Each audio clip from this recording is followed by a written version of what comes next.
Recording in progress.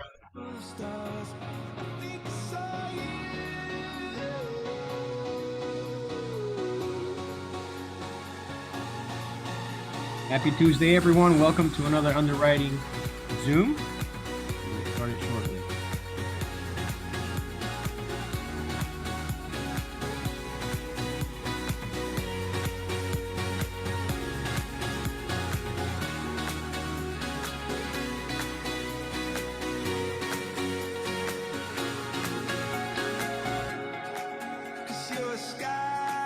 Cause you're a sky full of stars. I wanna die in your arms.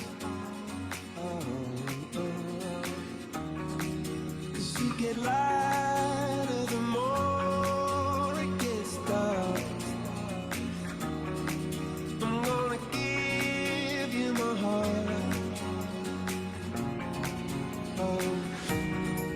I don't care, go on and tear me apart. I don't care if you do.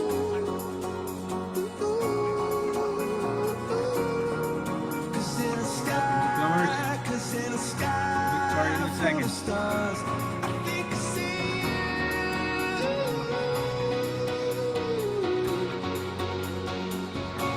I think I see you.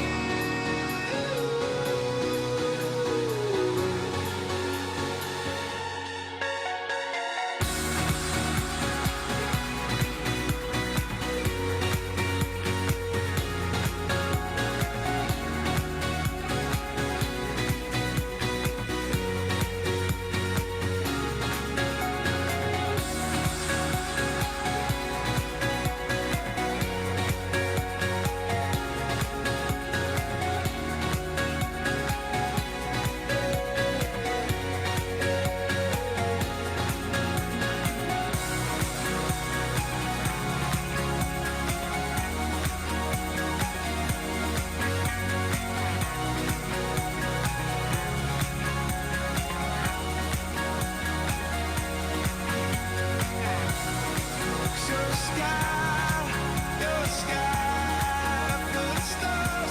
Such a heavenly feeling.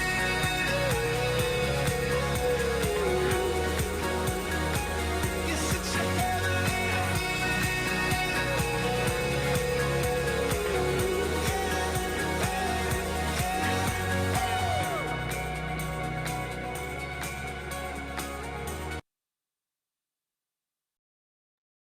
All right.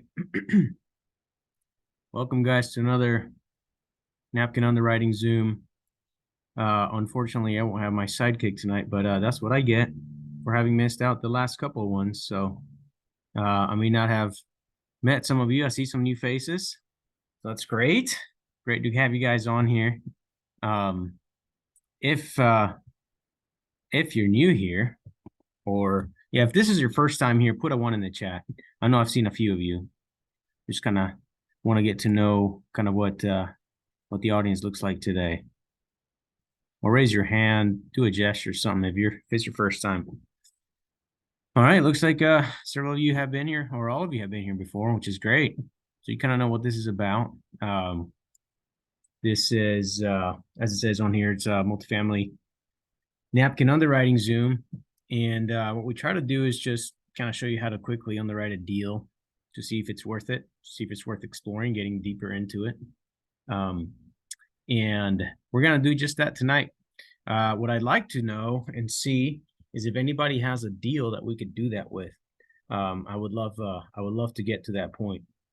And you can keep it confidential, and we can go over just a few pieces that you're going to need in order for you to be able to do basically napkin underwriting, what they call back of the napkin underwriting.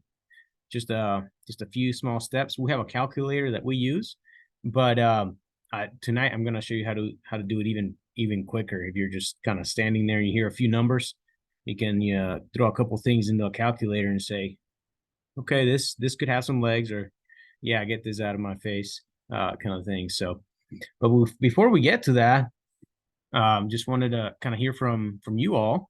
If anybody wants to kind of tell us about yourself, what you're doing in the space, what you hope to accomplish, maybe your market, and also what you can bring to the table, or maybe what you're looking for um, from networking or a partnership or whatever. So I know I haven't been here in a couple of episodes, so if anybody wants to either raise their hand or just unmute and start talking about themselves, that'd be great. Not, I'm gonna volunteer someone.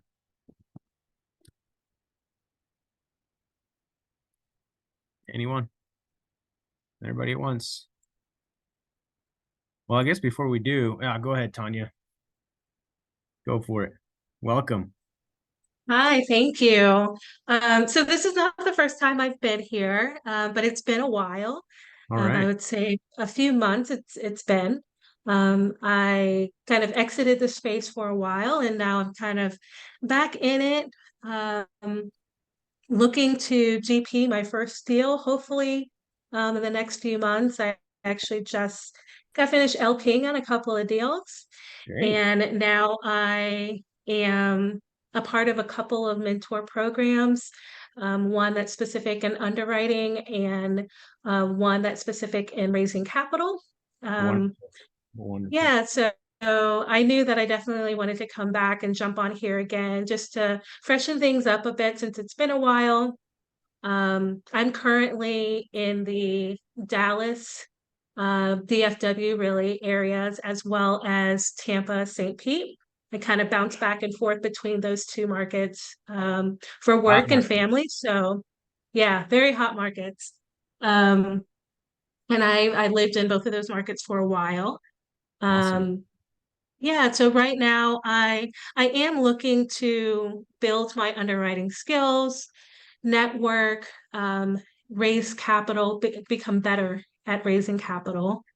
And yeah, so that's kind of where I'm at right now. Awesome. Awesome. That is great. Tanya, welcome back. Thank Glad, you. also glad that you got to go. I'm guessing you guys were able to go full cycle on your deal, for the LP side. So that's great. Yeah, And obviously getting into the GP is a goal for all many of us. So yeah, hey, congratulations on that. And obviously, knowing how to underwrite a deal is crucial, as you know, to understand if the deal is going to be good or not, right? Before you put your absolutely. uh, Yeah, so it's awesome. And you and anybody else as well. Make sure you're putting your contact information here in the chat so others can connect with you, especially if you guys are close vicinity. Link up, partner up on learning and getting your skills up as well. So anyway, good stuff. My name is Aldo. I won't have like the regular slides that I have typically, but my name is Aldo Anchetta. I and my partner Will Otis, we started Stoic Holding Solutions last year, and we're specializing in acquiring multifamily deals. We've not acquired anything as of right now. We're both W-2 employees, and we work in the senior living space. So in operations, and I'm in the asset management side, and my partner's in the VP of operations side. And so we seek to break into this specific industry with our knowledge and operational expertise. To we feel like this is our calling, and we've also have our eyes fairly and ears fairly open to the senior living industry as well. So we're looking into several of those deals to be on a GP ownership or sponsorship side, and kind of grow from there. We've made a lot of really great connections through this community, and have seen a lot of folks from this that I've seen on this Zoom go and get into GPs and continue to grow their portfolio. So glad to see all of you here. And tonight, let's see. Just a quick picture showing you guys our ecosystem. You guys have all been here before, so you kind of know what's going on here. We have several different types of Zooms.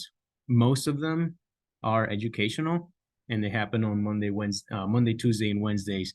And we actually have, it's 3 days, but we have 1, 2, 3, 4, 5. 5 Zooms. Excuse me, sorry. 5 Zooms that have to do with education, basically how to talk to brokers, what asset management is comprised of, and how to do it. Once you have a deal, how do you run it? How do you make money? Obviously tonight and on Tuesdays we talk about how to look at deals and make sure that they're profitable before you buy them. And then on Wednesdays you have alternating Wednesdays, you have your debt, state of the debt market and capital market, and also multifamily foundations to kind of learn about the basics of multifamily, and encompasses a lot of different things. So that's our community. That's what we do, and we're here to serve you and help you in your journey. Glad to hear also, Tanya, that you are furthering your skills in a mentorship program. That's not our calling. Our calling is to get you started and then also link you up with these types of mentorships as well through our preferred partnership programs. So with that said, let's get into some underwriting.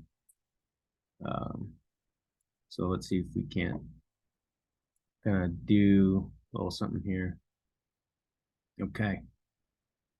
All right. I'm gonna put this here just to have it, but I want to get started right here. There you go. I want to show you guys. I want to show you guys what. Excuse me. What I do when I see a deal, somebody sends me an email. They're like, "Can you take a look at this deal real quick?" Well, this is basically what I do. I take a couple of different data points that they send me. So I'm gonna just write these things down right here. Right. Things I want to know about a deal before I can quickly put it into a calculator. I want to know what the whisper price is. Whisper or guidance price is. And by the way, if you're newer into this, there is lingo that is specific to this industry, right? When you talk to a broker, they can a lot of times know whether you're just getting started or maybe don't know the entire lingo, or you've not been in it for too long. And it's not that they're out to get you, it's that they're busy and they have a lot of different clients and people to take care of. And so, there's a lot of vetting that happens. And so it's really important to kind of get your vernacular right when you're speaking to them. It just opens up more doors for you. And you can be honest too. You can tell them, "Hey, I'm doing this, with a group of people. Have a lot of mentors, but I am just getting started. So forgive me for, blah, blah, blah, not really knowing the specific lingo." But, you can and should be honest with them, but also know that it's important that you get to know their language. Anyway, this is not a broker call. So, I'll leave that at that. But there is specific, lingo for that. So whisper guidance price is basically the asking price. So I'm going to need that information. I'm also going to need unit count. And, well, not to do this calculation, actually. I need that. I'm going to need the T12s. And I'm going to need the rent roll. Now that's being really a little bit even more granular than I really should be.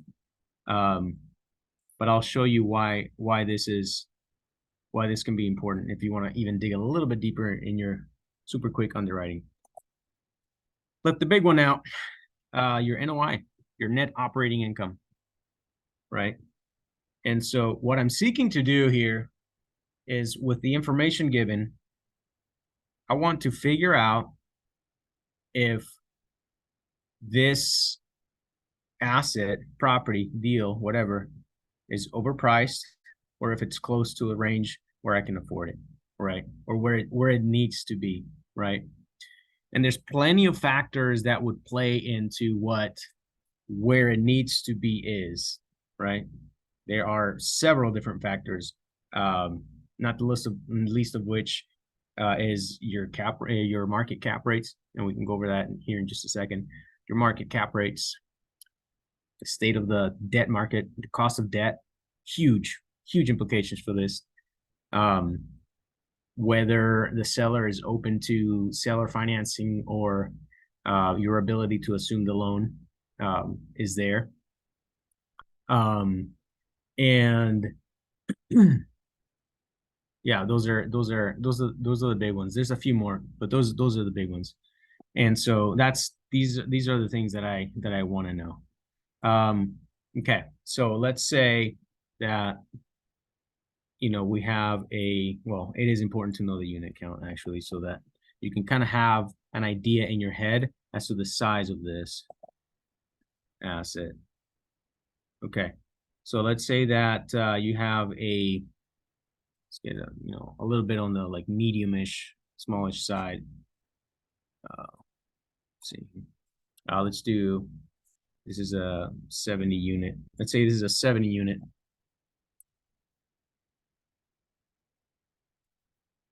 And they're whining for the 70 unit. Let's say that they want 100,000 a unit, right? Or something like that.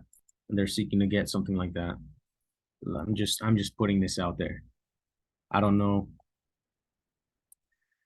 Oftentimes I can't, you can't always guess what the pricing rationale is for some of these deals. And by the way, it is okay to ask for that. So if you're, talking to a broker, and after you're going back and forth quite a bit, and you want to try to understand how and why they're pricing the deal as they are, you can ask them for the pricing rationale. And oftentimes I'm very upfront, and I tell them, hey, this is a little bit different from what I'm coming up with, and I just wanted to understand what your pricing rationale was for this. And oftentimes, they'll go with whatever relevant comp they can find that is the highest.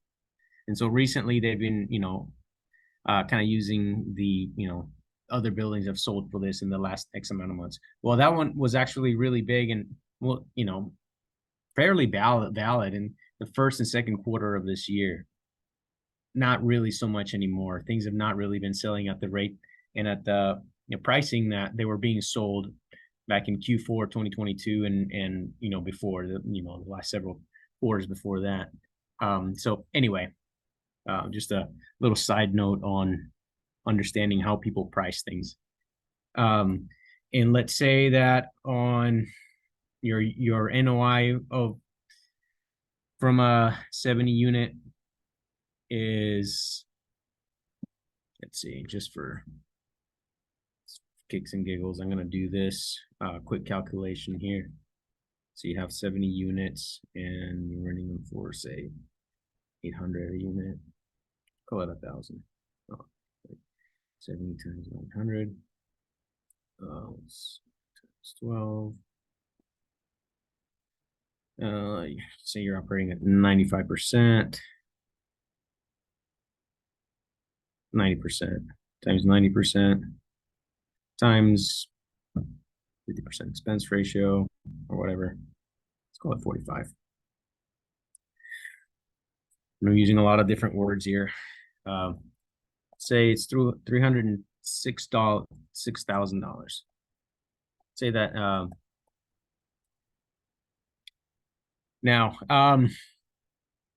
another quick note on pricing and variability of pricing and the differences that, this is why I ask for pricing rationale. Oftentimes I will underwrite differently than other people, obviously the broker underwrites. But your NOI that you use to calculate the pricing of an asset can be reached in different ways. For example, this is why the T12s are important, for you to be able to see and compare this, right? You need historical data. So your T12, revenue and NOI. So you can use just your T12 NOI baseline to go off of what they're pricing. And oftentimes I do that. That's the one that I use, right? But if for me personally, if I want to, dig a little, or not necessarily dig a little bit deeper, but try to see what would happen if we use more recent historical data to see if that changes the NOI either up or down, then I will use more recent data, and I'll kind of show you that here in a second. But essentially, your NOI can be arrived to in a couple of different ways, and even your lender will probably underwrite the deal a little bit differently. So anyway, these are your this is your NOI, this is your whisper price. Your T12 told you that in the last 12 months the cumulative NOI was $306,000. And then for the rent roll, I get that to get basically what your average rents are, and to see if they're under market or they're somewhere around that, if there's some meat on the bones, etc. That being in the back of your head really helps to see if this is a good deal, because if it's close from a valuation standpoint, and there's a lot of meat on the bones, I'm good with that.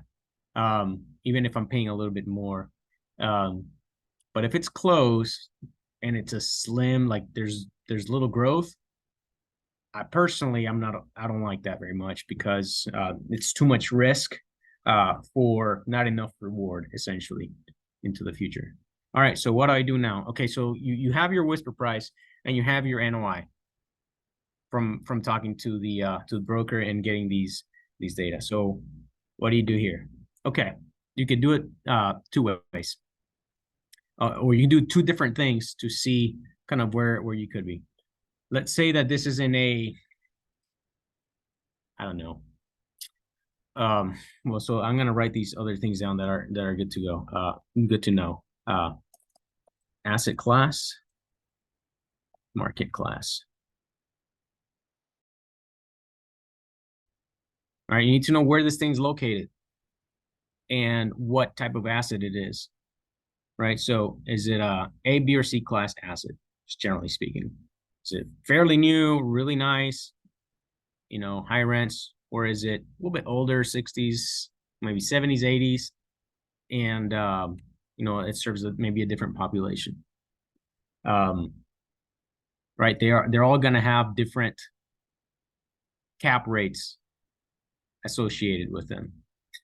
So we need to know those things. So let's say that it's in, market everybody knows, Dallas Fort Worth. Let's say that it's in Dallas Fort Worth, right? I'm not familiar with that area, but let's just maybe assume, and Tanya, you can correct me if I'm wrong. Let's say that you're looking at a C class in Dallas Fort Worth, which is probably an A class, well, depending on where, I'm assuming. And maybe let's say that you're looking at a B class area somewhere in that market. I would think that cap rates for a C class and a B class area would be somewhere between, oh man, this would be a complete and total guess. Somewhere between 5 and 6.5% on the cap rate. Is that right, Tanya? Are you familiar with that? The last time I heard it was closer to 7. Okay. Yeah. All right, so I'm glad I went with the large range. Okay, so we're looking at a 7 cap on a C class somewhere in a B class area in the Dallas Fort Worth. Great. So this mix could yield to about a cap rate. Let's just say that it's a 7%-ish, somewhere around there. Let's just say that the market cap rate is going around 7% in this area that this asset is in. Okay, great. So now what do I do? Well, This is, I'm going to put market cap rate. All right. I'm actually going to move these down here because the visual will be better. All right, so I'm going to do here cap rate at purchase. So we're going to calculate based on this NOI and this pricing what the cap rate would be. So all you do is you take your NOI and you divide it by the price.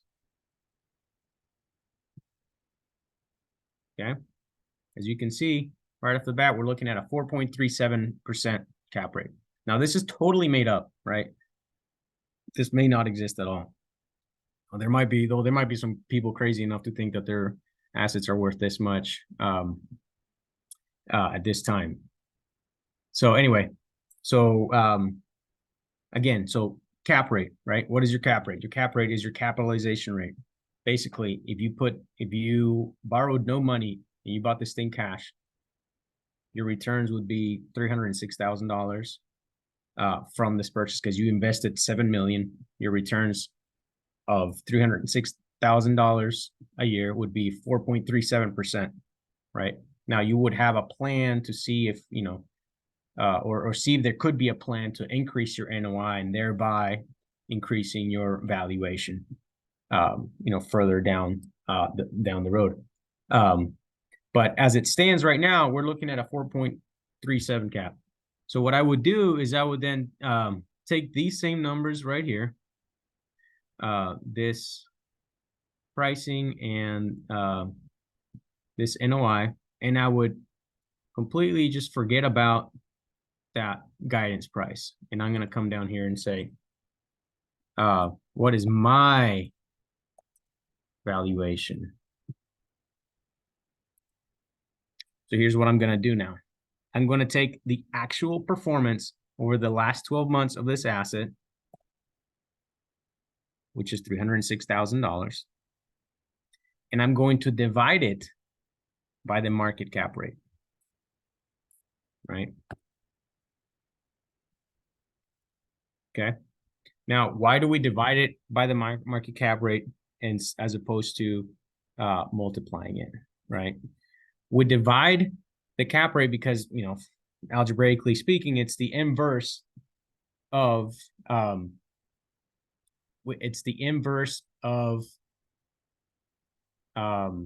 getting the NOI. So for example, if I wanted to get what the returns or the unlevered returns would be, or the NOI from this, then I would do this price or this valuation times the market cap rate or whatever cap rate you use, right? So it's just the inverse calculation, right? So you divide your NOI or your performance by the market cap rate to get an idea of where it probably needs to land, somewhere around there. And so you see now that, you know, this deal is probably, you know, going to be worth somewhere between $4 and $4.5 million, you know, depending on whether there's meat on the bones or not. So $7 million, you're out of your mind, you're crazy. I'm not touching this with a 10-foot pole. Also, I don't know what is going on in this, you know, in this area or in this asset. You need to do a lot more digging, but this is basically what I do when somebody sends me a deal. Again, recap. I get the pricing or the whisper or the, you know, the guidance price, and I get the NOI, the T12, the trailing 12 NOI. Now, you may not have this, especially if it's some sort of off-market deal, or if it's a mom and pop owner and everything is written down on a yellow legal pad.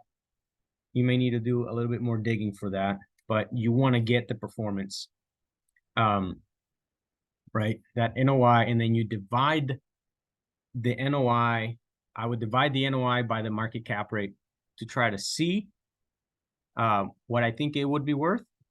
And then I would do the first calculation that I did to see what kind of cap rate they're selling it at, right? So right now at 4.37, I would then go back to the broker and say, hey, I'd like to understand your pricing rationale. You know, it looks like you're wanting to trade it at a 4.37. What's going on here? What am I not understanding about this deal, right? And, you know, they could say something like, oh, man, it's got a ton of upside. You'll make it up later, blah, blah, blah, this and that, which might be true. But you also have to think about when you sell it, right? A little bit of a side note as well. So if you were to buy this right now at a 4.37 cap rate, but there's a ton of upside where you make $1 million+ dollars, let's say at the end of this deal, it may not matter as much to you that you could do this, but you do have to think about what happens to the market cap rate. And when you're underwriting, when you get deeper into the underwriting, most people that underwrite well or that underwrite conservatively, they underwrite for a market cap rate, for a cap rate expansion, for their exit cap rate, right? So instead of the deal getting, or the, well, how would I say this? So the lower, first of all, the lower the cap rate, the higher the valuation. The higher the cap rate, the lower the valuation, right? Because it's a percentage. And because the cap rate is the numerator, right? It's the numerator, is the number at the bottom of the division. If it grows, there's an inverse relationship between that and the total. If the denominator grows, then the total is less. It diminishes. If the denominator is less, the total increases, right? So that's why that happens.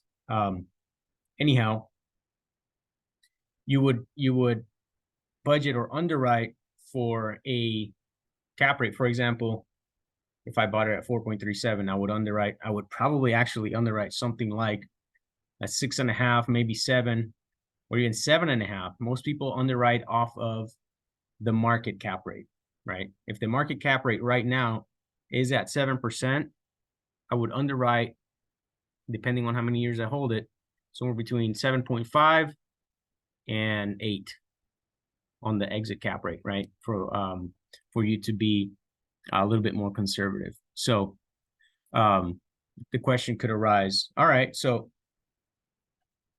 are you saying then that we should underwrite so that we sell our asset at a loss at the end of 5 or 10 years? Not at all, right? Not at all. Because remember that you also have a plan to increase the performance of your property, of your asset. So what you're hoping to do is to increase your NOI through rents, through, you know, streamline expenses, etc. If your NOI grows to $800,000, let's say, 2.5x's or something like that, then at an 8 cap, you may still make a lot of money. That's because you increased it. You made this better, right? Now, I wouldn't say never. I would highly discourage that you buy something, especially if you're getting the debt on it, at this low of a cap rate below the market cap rate, because you do have to think about selling the thing, right? You have to think about selling this thing. And if you're buying it at such a low cap rate, what it essentially means is that you're essentially buying the future performance already of this thing up front. You're paying them for the upside. It's okay to kind of split the upside a little bit, but I don't want to pay you extra if I have to do all of the work to get it to where it needs to be so that I can sell it at a higher profit, if that makes sense, right? Now, I said a lot of things. And a lot of these things were kind of offshoots of what we were looking at. So let me recap again. When you get a deal, you look at your pricing, you divide your NOI by your price that they're asking for, and you get a cap rate, right? That gives you an idea. That it's not like the whole picture, but it is a really good picture for you to have. Then I would take my the market cap rate that I think is around there, or after consulting with brokers, etc. Get the market cap rate, and then I would do the inverse. Then I would take the NOI and divide it by the cap rate, and see where I think this should be landing, right? So, there's a bunch of other things to really think about when you are trying to do a quick underwriting, and these are most of them. You know, and another thing that you have to keep in the back of your head is the debt. You know, what kind of debt am I going to get on this? Even agency debt, you know, we're inching closer to 7%, back, you know, into the 7% area, or, you know, we're kind of in that window. In fact, the other day, a couple of days ago, I think the treasury, I don't know if it's passed it yet, but the 10-year treasury was at 4.99%. It's pretty high. And so anyway, you have to keep debt in the back of your head, because if you buy this at a 4.37% cap rate, let's say, it means that your returns are 4.37% of your purchase price. That's your returns, right? If you bought it without any debt. If you tack on debt on top of that at 6-7% at whatever LTV, call it 50%. It's going to be very difficult for you to make money on this, and maybe even cover your debt, you know, cover your debt service. And so it's really important to really like be close to that, not just market rate, but close to, you know, where you are in the loans that you can get, you know, for that. Of course, there's also, you know, like I said, seller financing, which would play into this if they're willing to carry the loan, and if it has a really great, you know, cost to the loan, a really low rate, it could make sense potentially, depending on the performance, depending on what you can sell it for later on, and, you know, a few other factors. Also, like if you're going to refinance it and you're trying to exit them out, that's going to play into it, because you'll be at the mercy of the interest rates at the time, right? So just a few things to think about. Let me look at the chat here real quick. Cecilia asks, how do you bring the difference between the whispered price and the value? That is an excellent question. Bridge. I meant bridge. I'm sorry. Oh, yeah. Yes. Yeah, no, totally got it. How do you bridge that? Sometimes you can't. I mean, I've been in countless deals where we've put in offers, and, you know, we've tried to bridge the gap, and it just wouldn't be, like, it's unbridgeable, I guess. And unfortunately or fortunately, I don't know, but there are buyers out there that are paying higher amounts, you know. Could it be people that have cash parked somewhere? Maybe. Could it be, you know, larger companies that are starting to maybe see things turn over and they want to kind of get ahead of the game? I don't know. What I do know is that speaking truthfully with your broker helps to bring that gap down. I you know, sometimes will tell them, hey, this is how I'm getting to my pricing, and here are the challenges that I would have if I used your pricing, right? And it just, you know, it almost always comes back to, hey, I have to make a good return for my investors. Honestly, that's really the bottom line. So if we can figure out a way to make this work for the both of us, great. I mean, the last two deals we've looked at have, you know, included some seller financing, some seller carryover. At the end, it didn't work out, because it was overpriced and we were willing to pay them more, but the terms had to be much better, right? And they would have to wait for their money, because we needed to make it perform to where it needed to go. It was great upside. There was a lot of really good stuff about it, and it just didn't pan out. So like I said, sometimes you can't bridge the gap, but it's just gonna take you really knowing your stuff, really knowing the market, really knowing your underwriting, really understanding not just the cost structure, but also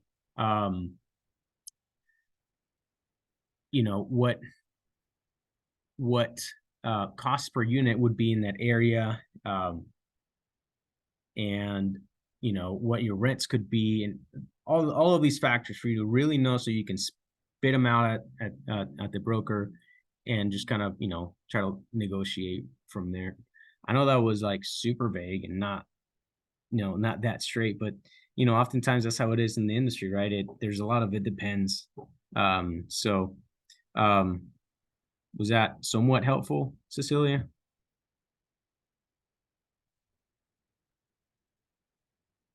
Yes, it did. Thank you. Okay. Tanya, you had your hand up. Go ahead. Yeah, so one thing I have to say, I have always struggled with understanding the story behind the numbers. And I think because I'm a whiz at math, Mm-hmm. but turning that math into a story, I think it did a really good job at that, because when I see these numbers based off what you just explained to me is one, I would be paying way too much for this and getting it more on the upside, even though it's not worth that. And it's not even, I haven't even included in my reserves or my rehab or anything at that point, or considered my debt, and we're still paying too much with these numbers. Mm-hmm. So that really helped me understand that. And so I guess my other question would be, what would you say is, I guess, a percentage of the asking where you would actually give it a second glance to actually go back to the broker and say, hey, this is what I'm getting. Maybe I need to get some more information to even make it worth your time. Like, what percentage of that asking would you continue versus would you say, you know what, I'm done with this, not even touching it anymore? Yeah, so here goes another it depends answer. So even with this, I would go to the broker and say, hey man, like almost somewhere along the lines of, this is too high, right? Like way too high. And we've done that on several locations, and they're like, yeah, man, I know. Like, I know. But they won't sell below X, right? And so at that point, I would say, hey man, I'm like, honestly, I'm coming in really low fours. That's where my underwriting is bringing me to, really low fours. For whatever factors you're able to kind of tell them about, etc. Is that even worth you guys' time, to talk about? And they could say, yeah, it depends. Maybe, I think I've gotten responses like, if we can get it to like mid to high fours, I think they'll be willing to have a conversation, kind of thing, right? Even from like 7 million. I've seen that happen. And sometimes they're like, yeah, they won't go below, high sixes. So, this may not be the one. You're like, okay, fine. Yeah, great. Don't want to waste my time with that. So if I hear them say that, a conversation is possible at, a reasonable, and there's no real percentage, honestly, at a reasonable, somewhere that is reasonable. So like if you put this in the mid to high fours, I mean, you might be getting into like the mid to low sixes on the cap rate potentially. I don't know. I'd have to do the calculation. But even that, you're like, okay, well, maybe we can play with this. Maybe we can play with this. And you can say, so I feel like that's still a little bit high, especially if I have to go out and get a loan, right? Is there the possibility of, some sort of seller carry, seller finance deal? And I'll tell you, brokers are a lot more open to that right now, just because rates are just exorbitant. They're ridiculous. And so, yeah, we've heard it, a lot that, yeah, I think they're willing to consider it. What does that look like? And then you can go into all kind of, different negotiations. So I guess what I would say to recap would be that shoot your shot. No, shoot your shot, see what they say, and then, go from there. You never know what they're going to say. And so, I would just say that make sure that your response is informed and that you can back it up. Right. Okay. So, I appreciate that. of course. Great question. Adam, would adding in repairs be the after purchase cap rate or sales cap rate? And how do you determine your market cap rate? All excellent questions, Adam. All right. So let's address them one by one. Would adding repairs be the after purchase cap rate?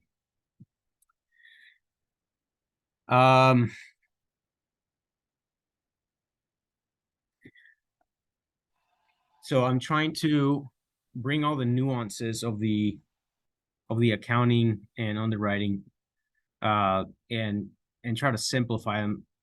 That's how I think about things anyway. Try to make it more simple for myself. Kind of. So what I would say is,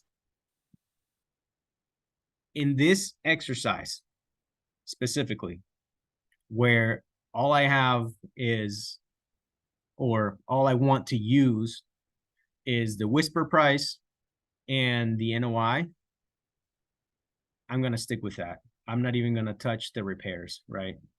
Because if I'm like, man, 4.7 and this thing needs like 500 grand in CapEx to get it to, to the rents that I need them to be, yeah, forget that, right? But if it was like, even if it was like 6.5, you're like, oh man, I still have to put a little bit more money into this. This is going to be really tight. So then that's when you talk to your broker about what you've got going on. And they'll tell you, when you talk to them, they'll tell you these things. They'll tell you how much, CapEx has been put into it, how much they think you can raise rents right now without any, remodeling or renovation, and how much they think that you could raise rates after you remodel. Of course, do your own research, but you can have that as some sort of reference point from there. So for this exercise specifically, I would just use these two numbers. When you start getting into a more detailed and robust underwriting, there's a lot of other things that go into these cap rates. And you would probably use something more like what they call the going in cap rate, which takes into account the first year's performance, essentially. And yes, it would also take into account the total amount of equity and debt and just money required to make this thing happen. Hope that was helpful on the first one. But was that fairly clear, Adam? Did that make sense on that first part of your question? Okay, perfect. And then, or sales cap rate. Okay, and then how do you determine your market cap rate? It's an absolute guess. I would say, like, it's a guess, and it's not even you guessing. It's the market. Now, there are some components that play into informing the folks that you would ask as to what the market cap rate is, right? So I guess the simple answer is talk to your brokers, whether it's your, real estate broker or commercial real estate brokers, debt brokers. Those are your friends. Those are actually your friends. So I would definitely talk to them about exit cap rates and how they underwrite it, etc. Yeah, so I mean, those would be my first two main ones. maybe talk to other owners if you know, people in that area. And so, to get an idea. The other one I would say is like CoStar, but I mean, who wants to pay thousands of dollars for that? In fact, you could ask your debt broker for, CoStar reports, which is what we've done in the past, or a partner that you have that has access to that. And by partner, I mean like, acquaintances or people that you've come to know along your journey. So that's kind of how you determine that. Now, what plays into creating what the market rate is essentially your comps, right? What previous assets have sold at, essentially. I mean, 2022 really did a number for cap rates. There was some pretty serious, what they called cap rate constriction, compression, right? They got tighter, right? It decreased, essentially. Cap rates went down, which shot up pricing like massively, like just to the sky. And so people thought, hey, when inflation started taking place and the Fed started raising rates, a lot of people started wanting to sell, and some people got out just in time. But people in Q1, Q2, like they were still trying to sell at 2022 pricing, and that was just not going to work. But anyway, that's kind of how market cap rates are determined. And go ahead and ask a broker for that. Hope that helped. What kind of cash-on-cash returns are you targeting and seeing at the moment? It depends. It all depends on how you do the deal. It all depends on how much you pay for it. It all depends on how much it's performing and how well it's going to perform in the future, right? And cash on cash, of course, is just one of the several different metrics that people use. Cash on cash is important for those who want stable cash flow from year to year, month to month, quarter to quarter, however it is that you distribute it. Other people look at just your IRR or AAR, which is your average annual returns, and they just kind of want to know what's going to happen with that. Other people just want to know, how much money am I going to make at the end of your hold period? Say it's 5 years. Am I going to double my money? Am I going to, 1.5 my money? Am I going to 3x my money? What is that? So, but to come back to your question, Mary, what I'm seeing out there. So when I underwrite, I mean, all the underwritings that I've done or that we've done, we've really targeted the, like somewhere between 7 and 9% average cash on cash. Of course, your year one is usually, a rougher year. But that's kind of what we try to target on a cash on cash side. We might be able to give up a little bit of that if the upside is really good and we're able to like 2.5 or maybe 3x the returns for the investors.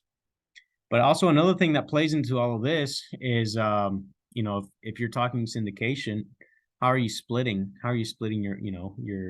your ownership there? Are you doing a 30-70-30? Are you doing an 80-20? Are you doing a 60-40? It depends, and that would kind of play into that as well. But I think that, I mean, it's definitely important to keep in mind what the Treasury is doing, right? Because if you offer too little, people will just be like, yeah, I can just turn around and put this in a money market, basically, or in a 10-year Treasury for 6 months and get that same amount with almost zero risk. So you have to be able to offer enough above that to where the risk is worth the reward. So again, it depends. So this whole exercise, this whole even industry, and this thing we call multifamily investing is a giant array of nuances that requires you to really know and understand all of those nuances, all of those variables, because there's a ton of levers. There's a ton of levers, and you can pull on them and they'll do different things. And you can pull on the same one, and it'll do two different things. So, you know, it's important to know all of these things. It's important to know all the terms. It's important to know. It's also important to know. It's a good question. It really is a good question, right? It's important to know what people are currently expecting to be the return on their investments, right? It's really important to know that. But it's just as important, if not more important, to understand why that is, or how that is, and how you get to that, right? But because, you know, if you were to send me a deal and ask me to, you know, LP or GP on it, or say LP on it to invest in it,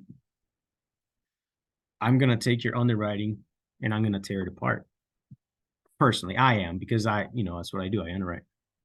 And I want to see all the underlying assumptions below. Let's say you're like, hey, you're going to make an average of 9% cash on cash returns, a 25% average, you know, annual return, and you're going to 3x your money in 5 years. That sounds amazing. But how did you get to that? You know, what are your assumptions? Are you missing anything? You know, so I'm gonna look through that and try to find that out. So it's also really important for you to know that. And I know I just went on an absolute tangent to answer your question. But I just think it's really important. And I guess the lesson for today is know your stuff, you know, and so know the stuff behind the stuff, and even the stuff behind the stuff behind the stuff. Is oftentimes even more important than your average cash on cash. But to put a cherry on top of that, it is good to understand what good returns could look like. And oftentimes you can back into, you know, pricing from there. But again, so many variables that it's sometimes difficult to do that. So anyway, I hope I answered your question, Mary, in you know, full on dissertation of cash on cash. So anyway, let's see. Shoot, I think that's about time, y'all. Man, does anyone have any other questions that are just pressing on your mind that you think we need to address right now? Cool. You see how nuanced this is? Like, literally, there's like 3 numbers on here. There's 3 numbers on this thing. And there are so many variables that play into understanding those numbers in the story, like what you talked about, Tanya. With that said, we do have an underwriting tool that we created that we use to get a little bit more granular on the napkin side. My pleasure, Adam. And so, you know, this does a whole bunch of stuff. And if you've been here before, you know how we use it, etc. And if you want a copy, just let us know. We can send you one. Anyway, with that said, thank you guys so much for being on tonight. I hope you got some value from it. I hope you learned something, and I hope you continue on your journey and learn even more. So that, you guys have an amazing rest of your Tuesday night, and we'll see you guys next time. Thanks a lot.